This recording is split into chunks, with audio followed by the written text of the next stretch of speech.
नमस्कार, स्वागत है आपका हमारी खास पेशकश। मैं हूं विवेक मित्तल। दोस्तों, बजट 2026 अब आगाज होने वाला है और हम कह सकते हैं कि तैयारियां जोरों शोरों पर हैं और इंडस्ट्री या हम कह सकते हैं कि इकोनॉमी, इन सभी की किस तरह से चाल रहेगी, क्या कुछ उम्मीदें हैं इस बजट से, इन सभी पर चर्चा करना बहुत ज़रूरी है। हमारे साथ खास मेहमान जुड़े हैं। हमारे साथ प्रोफेसर अरुण कुमार सर जुड़े हैं, सीनियर इकोनॉमिस्ट हैं। Arun sir, hi, good afternoon. Thank you so much for joining in. Good afternoon, thank you. Arun sir, ये बताएं कि इस समय इंडस्ट्री या पूरी इकोनॉमी, अगर हम देखें तो जो बजट में अमूमन सबसे इंपॉर्टेंट डेटा देखती है, सबसे पहला जो डेटा देखती है वो फिस्कल डेफिसिट का देखती है। लास्ट ईयर गवर्नमेंट ने ओवर अचीव किया, 4.9% का उन्होंने बजटेड एस्टिमेट रखा था और 4.8% पर लेकर गए। इस बार वो 4.4% के साथ बजटेड एस्टिमेट है फॉर दिस फिस्कल। आपको क्या लगता है सर, इस फ्रंट पे हमारी सरकार कितना खरा उतरेगी? क्या कुछ पैरामीटर्स हैं, क्या कुछ वेरिएबल्स हैं जो इसको डिसरप्ट कर सकते हैं? देखिए, जो डेफिसिट होता है उसका मतलब है एक्सपेंडिचर माइनस रेवेन्यू। तो अगर हमें डेफिसिट कम करना है तो हम एक्सपेंडिचर कम कर सकते हैं या रेवेन्यू बढ़ा सकते हैं। ये बिल्कुल। दो तरीके होते हैं, है ना। अब क्या है कि डेफिसिट से अर्थव्यवस्था में एक डिमांड भी जनरेट होती है। तो जैसे कि आपने देखा, जो ग्लोबल फाइनेंशियल क्राइसिस हुआ या जैसे कि अभी पैंडेमिक हुआ, तो हमने अपना डेफिसिट बढ़ा दिया जिससे मार्केट में डिमांड बढ़ जाए। तो अभी भी हमारे जो इंडस्ट्री है उसको डिमांड की समस्या है, क्योंकि जो आरबीआई का डेटा है कैपेसिटी यूटिलाइजेशन का, जो संग्रह क्षेत्र का डेटा होता है, वो दिखा रहा है कि पिछले 7 8 9 सालों से हमारा जो कैपेसिटी यूटिलाइजेशन है वो 70 और 75% के बीच में था। पैंडेमिक के दौरान तो जरूर वो 40 तक पहुंच गया था, लेकिन कैपेसिटी यूटिलाइजेशन कम होने से हमारी जो प्राइवेट सेक्टर है वो कह रहा है कि जब तक डिमांड नहीं होगी तो हम ज़्यादा इन्वेस्ट कैसे करेंगे। तो सरकार कह रही है कि हम तो पब्लिक इन्वेस्टमेंट हमने बढ़ा दिया, 50% बढ़ा दिया, लेकिन आप लोग बढ़ा नहीं रहे। तो उनकी डिमांड है कि वो कैसे जो है हम अपना जब मार्केट में डिमांड बढ़ाएं जिससे कि प्राइवेट सेक्टर और इन्वेस्ट करे। अब जो डिमांड होती है वो कई फैक्टर्स पे निर्भर करती है। जैसे कि इस समय हमें फॉरेन डायरेक्ट इन्वेस्टमेंट नेगेटिव हो गया है कुछ महीनों में, फॉरेन पोर्टफोलियो इन्वेस्टमेंट बाहर चला गया, तो एक अनिश्चितता बनी हुई है। ट्रम्प साहब जो एक राजा की तरह बर्ताव कर रहे हैं कि वो अपना जो भी करना चाहते हैं वो जबरदस्ती सारी दुनिया पे थोप रहे हैं, तो उससे क्या है कि दुनिया में अनिश्चितता बहुत बढ़ गई है। क्योंकि अमेरिका को तो फायदा वो पहुंचा रहे हैं, लेकिन बाकी सबको नुकसान पहुंचा रहे हैं। जैसे कि हमारे ऊपर उन्होंने 50% टैरिफ लगा दिया, उससे हमारे एक्सपोर्ट पे असर पड़ रहा है। और जब एक्सपोर्ट पे असर पड़ेगा तो क्योंकि अमेरिका ही एक देश है जिससे हमारा सबसे ज्यादा जो सरप्लस होता था एक्सपोर्ट पे, जब वो कम हो जाएगा तो उससे हमारा रुपया कमजोर होगा, उससे हमारे स्टॉक मार्केट पे असर पड़ेगा। फॉरेन पोर्टफोलियो इन्वेस्टमेंट और डायरेक्ट इन्वेस्टमेंट अगर बाहर जाएगा तो मार्केट अगर गिरा तो उसकी भी अनिश्चितता बन जाएगी। तो कई तरह की अनिश्चितताएं इस समय बनी हुई हैं दुनिया में, और हमारे भारत में तो ज्यादा हो रही है क्योंकि ट्रम्प साहब खास मेहरबान है। अब उन्होंने 25% ईरान के जो ट्रेड पे भी कह दिया कि हम लगा देंगे, जो ईरान से ट्रेड कर रहा है। तो ये सारा देखते हुए हमारी जो स्थिति है वो बहुत अनिश्चितता की है। तो सरकार को इस समय ये देखना है कि कैसे एक स्टेबल एनवायरनमेंट बिल्ड किया जाए हमारे जो इन्वेस्टर्स के लिए, हमारी इंडस्ट्रीज के लिए। क्योंकि जब एक स्टेबल एनवायरनमेंट होगा तभी इन्वेस्टमेंट बढ़ेगा। अगर इंस्टेबिलिटी रही और जो अनसर्टेनिटी रही तो इन्वेस्टमेंट नहीं बढ़ेगा। तो इंडस्ट्री को इस समय सबसे ज्यादा जो ध्यान देना चाहिए वो ये कि हम कैसे अपनी जो अर्थव्यवस्था है उसको एक स्टेबल फॉर्मेट पे लेके आए। बिल्कुल ठीक बात है सर। तो ये इंडस्ट्री के ऊपर अब सारा भार आ चुका है। सरकार पूरी कोशिश तो कर रही है इंडस्ट्रीज़ को सेफगार्ड करने की, लेकिन डोनाल्ड ट्रंप का वॉलेटाइल नेचर और उनके यू टर्न लेने की प्रवृत्ति बहुत ही परेशान कर रही है, ना सिर्फ इंडिया को, इनफैक्ट सभी देशों को। लेकिन सर इम्पॉर्टेंट चीज़ इस समय ये है कि सरकार को अपने खर्चे कंट्रोल करती है, तो कहीं ना कहीं देश में कैपेक्स ऑलरेडी प्राइवेट साइकिल का भी कमज़ोर है, क्योंकि प्राइवेट कंपनीज़ की ये प्रॉब्लम आ रही है कि उनको खुद नहीं पता कि वो एक्सपोर्ट फ्रंट कितना स्ट्रॉन्ग कर पाएंगे, क्योंकि उनको एक ना एक हिट तो लग ही रहा है अमेरिका से, और अभी यूरोप से भी हमारा फ्री ट्रेड एग्रीमेंट साइन नहीं हुआ। बार बार खबरें आती है कि हम साइन कर लेंगे, लेकिन ऐसा कुछ हो नहीं रहा। तो वो कैपेक्स करने से डर रहे हैं। अब प्राइवेट कैपेक्स आ नहीं रहा, और अगर सरकार ऐसे में अपना एक्सपेंडिचर और कम कर दे तो सरकार के लिए फिस्कल डेफिसिट बचाना तो फिर भी ठीक हो जाएगा, लेकिन कहीं ना कहीं आपकी इकोनॉमिक साइकिल थोड़ी सी स्लो हो जाएगी। तो इसको सरकार कैसे बजट में तय करेगी? देखिए, आपकी बात बिल्कुल सही है कि अगर सरकार इस समय खर्चे कम करती है तो डिमांड और कम हो जाएगी। तो जैसे कि सरकार का जो इंटरवेंशन होता है वो काउंटर सिक्लिकल होता है, खासकर जब डिक्लाइन होता है। तो जैसे मैंने कहा कि ग्लोबल फाइनेंशियल क्राइसिस के समय 2007-8 में या पैंडेमिक के समय सरकार ने खर्चे अपने बहुत बढ़ाए, जिससे कि अर्थव्यवस्था में डिमांड बनी रहे और इंडस्ट्री को परेशानी ना हो।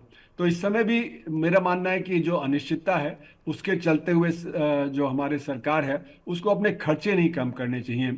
उसको ये देखना चाहिए कि इस समय हमें डिमांड मेंटेन करना बहुत ज़रूरी है, क्योंकि बाहर की डिमांड पे हम निर्भर नहीं कर सकते। और इस समय एक जो दूसरा खर्चा जो खतरा बढ़ा हुआ है वो ये कि सारे देश के पास सरप्लस बढ़ जाएगा, क्योंकि उनका एक्सपोर्ट जो अमेरिका के प्रति होता था वो कम हो जाएगा। तो जब सरप्लस सबके पास होगा तो वो एक दूसरे पे डंपिंग करेंगे। तो यानी सस्ता माल, जैसे अब हम मार्केट ढूंढ रहे हैं कि जब अमेरिका में माल नहीं जाएगा तो हम अफ्रीका में, यूरोप में, साउथ ईस्ट एशिया में और बढ़ा लें अपना। तो हम जो अपने प्राइसेस कम करेंगे, उसी तरह चीन कम कर रहा है, तो चीन से ऑलरेडी जब माल सस्ता आने लगा है, और उनका तो मतलब अमेरिका के डेफिसिट वो टैरिफ लगाने के बावजूद उनका $1 ट्रिलियन का सरप्लस हो गया है, जो रिकॉर्ड सरप्लस इस साल हुआ है। तो कोशिश सबकी ये रहेगी, तो सभी एक दूसरे पर टैरिफ लगाना शुरू करेंगे। और इसलिए मेरा मानना है कि हमारे एक्सपोर्ट शायद इतना ठीक ना करें, तो एक्सपोर्ट के जो डिमांड है वो जब कम होगी तो उससे हमारी इंडस्ट्री को धक्का लगेगा। तो हमें इंटरनल डिमांड जनरेट करनी पड़ेगी। इंटरनल डिमांड हमारे यहाँ संभव है कि इंटरनल डिमांड हम जनरेट करें, क्योंकि हमारे यहाँ 94% लोग असंगठित क्षेत्र में हैं और उनकी आमदनी बहुत कम है। जो ई श्रम पोर्टल है उसमें वो बताते हैं 90% लोग कि वो 10,000 रुपये प्रति माह से कम कमाते हैं। तो हमें ये जो 94% जो असंगठित क्षेत्र है, अगर यहाँ पे आमदनी बढ़ जाए तो इससे डिमांड बहुत तेजी से बढ़ सकती है। तो हमें एक्सपोर्ट पे इतना डिपेंड नहीं करना चाहिए इस समय, जितना कि इंटरनल मार्केट में। तो इंटरनल मार्केट को हमें आगे बढ़ाना चाहिए। ठीक बात है सर। सरकार ने बढ़ाया भी है। इनफैक्ट सरकार ने जो 12 लाख तक टैक्स में 12 लाख तक की इनकम पर टैक्स नहीं लगाएगी, ये किया। प्लस जीएसटी रेट्स को कम लेकर आई। तो कहीं ना कहीं आम आदमी की पॉकेट में सरकार कोशिश तो कर रही है कि डिस्पोजेबल इनकम बचे, जो कि एक अहम मुद्दा भी था ना सिर्फ इंडिया में बल्कि दुनिया में, क्योंकि महंगाई दर रशिया और यूक्रेन के युद्ध के बाद बहुत तेज़ी से बढ़ी थी पूरी दुनिया में।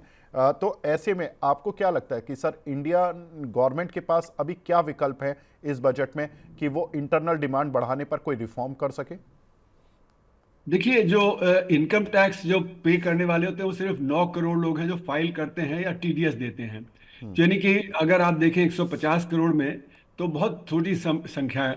और अब क्योंकि हमारा जो था वो 7.5 लाख रुपए से 12 लाख किया है, तो अभी करीब 5 करोड़ लोग थे जो कि निल रिटर्न फाइल करते थे। अब 12 लाख होने पे तो मुझे लगता है करीब 7 करोड़ लोग हैं वो निल रिटर्न करीब फाइल करेंगे या बहुत कम करेंगे। तो ये मतलब कि एक तरह से कहा जाए तो मिडिल क्लास और अपर मिडिल क्लास को जो बेनिफिट पहुंचाएगा। लेकिन वहां पे क्योंकि ऑलरेडी जो खर्चा वो करते हैं वो हो जाएगा, तो इसलिए उससे डिमांड बाय एंड लार्ज नहीं बढ़ने वाली है। और जो हमारा जीएसटी में रेट कट हुआ, तो जीएसटी भी हमारे संगठित क्षेत्र पे लगता है, वो असंगठित क्षेत्र पे नहीं लगता है। आपको पता है कि 50 लाख के टर्नओवर से कम पे तो वो है ही नहीं, और 1.5 करोड़ से कम पे वो कॉम्पोजिशन स्कीम में है, तो वहां पे भी कोई असर नहीं पड़ने वाला है। तो इसलिए मेरा मानना है कि हमें इस समय जो असंगठित क्षेत्र हमारा है, जिसमें 94% लोग काम करते हैं, तो जैसे माइक्रो सेक्टर है, माइक्रो सेक्टर में 11.5 करोड़ लोग काम करते हैं। और कृषि है, वहां पे 8 करोड़ से 11 करोड़ किसान हैं, जो उनमें से 85% छोटे और मझौले किसान हैं। तो वहां पे हमें डिमांड अगर हम बढ़ाएं तो आप समझिए कि करीब 15-20 करोड़ परिवार हैं जिनकी यहाँ से डिमांड बढ़ सकती है। तो इसमें हम अगर फोकस करेंगे तो हमारी इंटरनल डिमांड बढ़ेगी, क्योंकि इनकी जो डिमांड होती है वो बुनियादी चीज़ों की होती है, उसमें इंपोर्टेड कंटेंट इतना नहीं होता है। जो अपर मिडिल क्लास और मिडिल क्लास है, जैसे कारें हैं, टेलीविजन है, उसका इंपोर्टेड कंटेंट ज़्यादा होता है, तो उसलिए वो डिमांड लीक आउट करती है। तो ये जो हमारा जो माइक्रो सेक्टर है, स्मॉल सेक्टर है, जिसमें कि करीब करीब आप समझिए 11.5-12 करोड़ लोग काम करते हैं, कृषि में हैं, यहाँ पे अगर हम जो अपनी डिमांड बढ़ाते हैं, इनकी इनकम बढ़ाते हैं, तो उससे बहुत फायदा होगा, क्योंकि उसी से वे डिमांड बढ़ेगी। अगर आप एक अमीर व्यक्ति को 100 रुपए दे देंगे तो 5 रुपए ही खर्च करेगा उसमें, बाकी तो बचा लेगा। और अगर एक गरीब को देते हैं तो वो अपने लिए कुछ पजामा खरीद लेगा, पत्नी के लिए चप्पल खरीद लेगा, अपने बच्चे के लिए कुछ स्कूल बैग खरीद लेगा, किचन के लिए एक बर्तन खरीद लेगा, पूरा का पूरा 100 रुपए खर्च कर देगा। तो डिमांड बढ़ाने का सबसे बढ़िया तरीका है कि हम ये जो असंगठित क्षेत्र का जो निचला तबका है, जहाँ पे आमदनी बहुत कम है, वहाँ पे आमदनी में जो कुछ बढ़ोतरी करें, तो उससे हमारे अर्थव्यवस्था में डिमांड तेजी से बढ़नी शुरू हो जाएगी। सर सरकार ने वो भी किया, भले ही वो अपनी वोटिंग के लिए किया या अभी तक कुछ कुछ जो स्टेट इलेक्शंस हुए हैं उन्होंने बहुत तरह की स्कीम्स लॉन्च की। जैसे बिहार में स्टेट इलेक्शन हुए थे तो वहाँ पर 10,000 रुपये पर मंथ तक उन्होंने महिलाओं के लिए शुरू किया। जब महाराष्ट्र में इलेक्शन हुए थे तो वो लाडली बहन और ये सब बहुत सारी स्कीम्स उन्होंने लॉन्च की हैं। सर कहीं ऐसा तो नहीं कि हम अपनी डिमांड साइकिल को केवल इंटैक्ट रखने के लिए गलत डिसीजन भी ले रहे हैं कहीं कहीं? जी हाँ, आप सही कह रहे हैं कि ये जो स्कीम्स हैं, इनमें खर्च होता है तो बाकी शिक्षा में, स्वास्थ्य में और बाकी चीज़ों में कटौती हो जाती है। क्योंकि जैसे हमारे स्टेट गवर्नमेंट्स के बजट है वो क्राइसिस में आ गए हैं। अब हिमाचल में तो यहाँ तक हो गया था कि जो उनको सैलरी डिले करना पड़ा। आपने देखा कि महाराष्ट्र में भी जो स्कीम उन्होंने लॉन्च की थी उसमें वो कटौती करनी पड़ी। आप देख रहे हैं कर्नाटक में भी जो बजट में परेशानी आ गई। तो उससे क्या होता है कि हमारे जो एम्प्लॉयमेंट जनरेटिंग सेक्टर्स हैं, जैसे शिक्षा है, स्वास्थ्य है, पीने का पानी है, इन सब चीज़ों में कटौती हो जाती है। तो फिर एक तरफ से आपने दिया, दूसरी तरफ से आपने कर दिया। लेकिन मेरा मानना है कि हमारे जो यूनियन बजट है उसमें हम इस समय जो अपने एम्प्लॉयमेंट जनरेटिंग सेक्टर्स हैं उनकी तरफ ज़्यादा ध्यान दें, क्योंकि वो जो होगा, तो इसलिए जैसे शिक्षा हो गई, उस पर हम बढ़ाएंगे तो बहुत रोजगार पैदा होगा, खासकर शिक्षित नौजवानों का। स्वास्थ्य है उसमें भी होगा। उसी तरह हमारा जो रूरल एम्प्लॉयमेंट गारंटी स्कीम है, अब तो उसको हम बदल दे रहे हैं, वहां पे खर्चा बढ़ाएं तो उससे जो होगा। फिर उसी तरह कृषि है, फिर हमारा रूरल डेवलपमेंट है। और जो असंगठित क्षेत्र में जब बढ़ोतरी होगी तो संगठित क्षेत्र को फायदा होगा, क्योंकि संगठित क्षेत्र ज्यादा इन्वेस्ट नहीं कर रहा है। उसका जो बैलेंस शीट बहुत अच्छा हो गया है, लेकिन बैलेंस शीट अच्छा होने के बावजूद वो इन्वेस्ट नहीं कर रहा है, क्योंकि डिमांड नहीं है। जब यहाँ पे डिमांड बढ़ेगी 94% लोगों की, तो उसके पास जो एक्स्ट्रा कैश है उसको इन्वेस्ट करना शुरू कर देगा। जहाँ कैपेसिटी यूटिलाइजेशन 80-85% के करीब पहुंच जाएगा तो तुरंत वो इन्वेस्टमेंट बढ़ा देगा। हालांकि उसको जो कोई जो उसमें अभी बजट में उसको कोई जरूरत नहीं है कि उसको कोई कंसेशन मिले। तो इसलिए मेरा मानना है कि असंगठित क्षेत्र के बढ़ने से संगठित क्षेत्र को ज्यादा फायदा होगा। बिल्कुल ठीक बात है सर। सर अब ये बताएं कि विनिवेश, क्योंकि सरकार का ये भी एक अच्छा खासा रेवेन्यू सोर्स रहा और इस फ्रंट पे सरकार ज़्यादा इकोनॉमी में, इंडस्ट्री में, स्टॉक मार्केट में इस फ्रंट को लेकर अब थोड़ी उम्मीदें मतलब शांत हो गई थी, कोई ज़्यादा एग्रेशन नहीं था। लेकिन सरकार कुछ ना कुछ ओएफएस वगैरह लाकर बीच बीच में अपने डिसइन्वेस्टमेंट को जागृत रखती है। अभी पीछे कोल इंडिया का भी, कोल इंडिया की सब्सिडरी का भी आईपीओ आया। हालांकि वो पैसा सीधा कोल इंडिया के पास जाएगा, वो सरकार के पास नहीं जाएगा क्योंकि वो उसकी सब्सिडरी है। लेकिन कहीं ना कहीं सर इनडायरेक्ट रूट से सरकार स्पेशल डिविडेंड अनाउंस कराकर उन कंपनी से पैसा ले भी सकती है, क्योंकि अल्टीमेटली कंपनी की अगर बुक्स में पैसा है तो थोड़ा बहुत सरकार उसको अपनी ओर खींचना भी चाहेगी। आपको क्या लगता है डाइवेस्टमेंट कितना बड़ा इशू रहेगा इस बार? देखिए, डाइवेस्टमेंट तो पॉलिटिकल इशू हो जाता है हमारे देश में। उसमें जो ऑपोजिशन है, जो लेबर है, वो उसमें परेशानी आती है। तो इसलिए मेरा मानना है कि इस समय डाइवेस्टमेंट की बात, क्योंकि बहुत अनसर्टेनिटी बनी हुई है, तो डाइवेस्टमेंट की मुझे लगता है कि इतनी ज़रूरत नहीं है, जितना कि हम जो अगर रोज़गार बढ़ाएंगे तो रोज़गार बढ़ाने से जो डिमांड तेज़ होगी उससे हमारे ऑर्गेनाइज सेक्टर को फ़ायदा होगा। अगर समझिए आपने डाइवेस्टमेंट किया भी, तो जो आप कैपिटल इन्वेस्टमेंट कर रहे हैं तो उसका डाइवेस्टमेंट से नेगेटिव जो इन्वेस्टमेंट होगा, तो आपका जो कैपिटल एक्सपेंडिचर है वो तो बढ़ने वाला नहीं है। वो तो क्योंकि नेट में आपको देखना है कितना आपका इन्वेस्टमेंट बढ़ा। तो मेरा मानना है कि सरकार को इन्वेस्टमेंट भी करते जाना चाहिए, और जो हमारा पब्लिक सेक्टर है उसको भी एनकरेज करना चाहिए कि वो जो उसके पास सरप्लस है उसको इन्वेस्टमेंट और तेज कर दे। तो दोनों तरफ से पब्लिक सेक्टर इन्वेस्टमेंट सरकार के बजट में भी, और पब्लिक सेक्टर क्या है, उनमें दोनों में बढ़ोतरी होगी तो उससे भी डिमांड तेज होगी। अगर वो सिर्फ डिसइन्वेस्टमेंट ही होता रहा और वो प्राइवेट सेक्टर ने जो अगर उसमें से खरीद लिया, तो प्राइवेट सेक्टर का इन्वेस्टमेंट है वो इधर चला जाएगा, तो जो और चीजें उनको जो ग्रीन फील्ड प्रोजेक्ट वगैरह या जो करने थे वहां से वो हट जाएंगे। तो इसलिए मेरा मानना है कि दोनों चीज जरूरी है, कि पब्लिक इन्वेस्टमेंट भी बढ़े और प्राइवेट इन्वेस्टमेंट बढ़े, कि डिमांड बढ़े। तो ये दो चीजें एक साथ हों, तब जाके ज्यादा बेहतरी होगी। बिल्कुल ठीक है सर। अब आपको क्या लगता है कि सरकार चूंकि ट्रम्प से टैरिफ में फंसी हुई है और ट्रम्प की कहीं ना कहीं वार्निंग का असर शायद इनडायरेक्टली यूरोप पर भी पड़ रहा है। कुछ लोग ये भी कह रहे हैं कि यूरोपियन यूनियन को ट्रम्प के इशारों पर काम कर रही है। ऐसे में हमारा 18% जो ट्रेड था वो यूएस से होता था, एक्सपोर्ट में हमारा जो कंट्रीब्यूशन होता था 18% करीब यूरोप से होता था और उतना ही करीब अमेरिका से होता था। हमारा 36% जो एक्सपोर्ट का पार्ट है वो फंसा हुआ है। ऐसे में सरकार के पास क्या विकल्प हैं, बजट में क्या ऐसा करे कि जो इनसे रिलेटेड इंडस्ट्रीज़ हैं, जो एक्सपोर्ट ओरिएंटेड कंपनीज़ हैं, उनका अब बुरा हाल होने लगा है।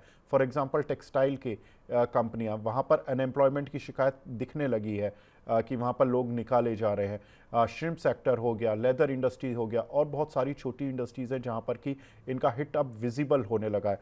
सरकार के पास क्या विकल्प हैं इस बजट में?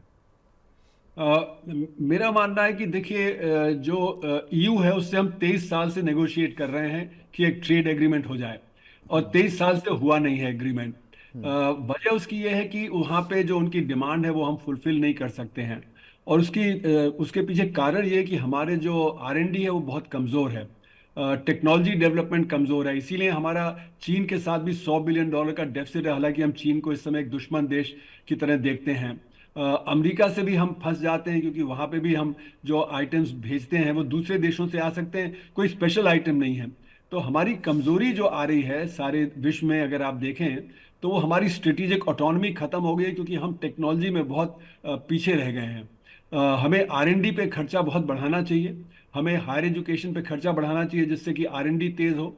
चीन और अमेरिका दोनों 3% अपना जो GDP का जो R&D में खर्च करते हैं, हम तो 0.6% करते हैं, जबकि चीन की अर्थव्यवस्था हमसे 5 गुनी बड़ी है और अमेरिका की अर्थव्यवस्था हमसे 20 गुना ज़्यादा बड़ी है। तो यानी कि अगर हमें जो दुनिया के लेवल पे compete करना है इक्वल टर्म्स पे, क्योंकि हमने पहले देखा कि जहां भी हमने ट्रेड एग्रीमेंट किया, जो ऑस्ट्रेलिया से, जो बाकी कोरिया से या साउथ ईस्ट एशिया वगैरह से, तो वहां पे उनका एक्सपोर्ट बढ़ गया, हमारा एक्सपोर्ट उतना नहीं बढ़ा। तो उसके पीछे वजह यही है। तो इसलिए अगर हमें लॉन्ग टर्म स्ट्रेटजी अपनानी है, तो हमें शिक्षा पे और खासकर R&D पे, इन पे जो ज़्यादा तवज्जो देनी पड़ेगी, इनको तेजी से बढ़ाना पड़ेगा। तो हो सकता है 5-6 साल 7 साल बाद हमें उसका फायदा मिलने लगे। इमीडिएटली हम क्या कर सकते हैं? इमीडिएटली जैसे मैंने कहा कि हम बहुत ज़्यादा एक्सटर्नल मार्केट पे न निर्भर हों, जैसे कि पिछले सालों में हो गए थे हम, और हम इंटरनल मार्केट पे अपना निर्भरता बढ़ाएं, क्योंकि इंटरनल मार्केट हमारे कब्जे में है, हमारे हाथ में है। वहां पे हम डिमांड बढ़ा के अपना जो अर्थव्यवस्था को तेज कर सकते हैं। और इसमें जैसे मैंने कहा कि असंगठित क्षेत्र को तो फायदा होगा ही, संगठित क्षेत्र को भी बहुत बड़ा फायदा होगा जब डिमांड बढ़ेगी। सर, फाइनल क्वेश्चन कि इस पूरे बजट से पहले अगर किसी को कोई सेक्टर्स पर वॉच करना हो तो वो कौन से सेक्टर होने चाहिए जहां पर आपको लगता है कि पॉजिटिव न्यूज़ आएंगी या बजट से उम्मीदें कर सकते हैं ये पर्टिकुलर सेक्टर? और कुछ सेक्टर्स ऐसे होंगे जिनको कि पूरा मिला हुआ है पुराने बजट्स में, या कहीं ना कहीं सरकार ने उनको प्रोत्साहन दे के रखा है तो उनको अब ज़्यादा ज़रूरत नहीं है, वो अच्छा कर रहे हैं, वो कौन से सेक्टर्स होंगे? देखिए, मैं ये इंडस्ट्री के पॉइंट ऑफ व्यू से तो नहीं कह रहा, मैं कह रहा हूँ ओवरऑल इकोनॉमी के पॉइंट ऑफ व्यू से। ओवरऑल इकोनॉमी के पॉइंट ऑफ व्यू से अगर हम शिक्षा में, स्वास्थ्य में, और जो हमारा जो पब्लिक सर्विसेज हैं, उनमें हम फोकस अपना बढ़ाएं, तो उससे अर्थव्यवस्था को भी फायदा होगा, जो इंडस्ट्रीज हैं उनको भी फायदा होगा। तो मेरा ये मानना है कि जो अगर हमारी ओवरऑल इकोनॉमी बेहतरी पे आएगी, तो उसका असर सबके ऊपर पड़ेगा, उसमें डिमांड सबकी बढ़ेगी। तो इसलिए मेरा ये मानना है कि हमारे जो लेबर इंटेंसिव सेक्टर्स हैं, उनमें हमें बहुत तेजी से आगे बढ़ना चाहिए। उसी से जब रोजगार पैदा होगा तो उससे जो लोगों के हाथ में आमदनी आएगी, और उसी से फिर डिमांड आगे बढ़ने लगेगी। तो जैसे कि मेरा मानना है बुनियादी सेक्टर्स हैं जहां लेबर का ज़्यादा इस्तेमाल होता है, जैसे कि हमारा जो FMCG सेक्टर हो गया, या हमारा जो टेक्सटाइल सेक्टर हो गया, हमारा जो लेदर गुड सेक्टर हो गया, एजुकेशन, हेल्थ, इन सेक्टर्स में सरकार को बहुत तेजी से आगे बढ़ना चाहिए। और उसी में मुझे लगता है कि लोग अगर ज्यादा इन्वेस्ट करेंगे तो उससे जो है अर्थव्यवस्था भी बेहतर पे आएगी। बिल्कुल ठीक है सर। तो ये कुछ सेक्टर जो सर ने बताए कि एजुकेशन हो गया, हेल्थ हो गया, इन सभी पर, और बहुत सारे ऐसे सेक्टर्स जहाँ पर कि आपको इंटरनल कंजम्पशन बढ़ाना है, उन पर आप इस बजट में फोकस कर सकते हो, क्योंकि ये ऐसे सेक्टर हैं जो कि आपकी अर्थव्यवस्था को पटरी पर भी लाएंगे और देश को विकास की गति पर भी ले जाएंगे। इस समय हमारे पास यही एक विकल्प है। बाकी जब टैरिफ डील क्लियर आउट होगी तब उसका एक जो इम्पैक्ट होगा वो देश में अलग तरीके से देखा जाएगा। फिलहाल बजट से ये उम्मीद करना बहुत ज़रूरी हो गया। अरुण सर, टाइम की एक समय सीमा है, इसलिए मुझे ये डिस्कशन यहाँ पे रोकना पड़ेगा, बट बहुत अच्छा लगा आपसे बात करके। Thank you so much for joining in sir. Thank you so much. Thank you for having me. Thank you. My pleasure sir. तो ये थे अरुण सर जिन्होंने की बजट की एक्सपेक्टेशंस बताई, साथ ही उन्होंने बताया कि किन सेक्टर्स को इस बजट में फोकस करना चाहिए। तो फिलहाल इस खास पेशकश के यहाँ पे विराम देते हैं। नमस्कार।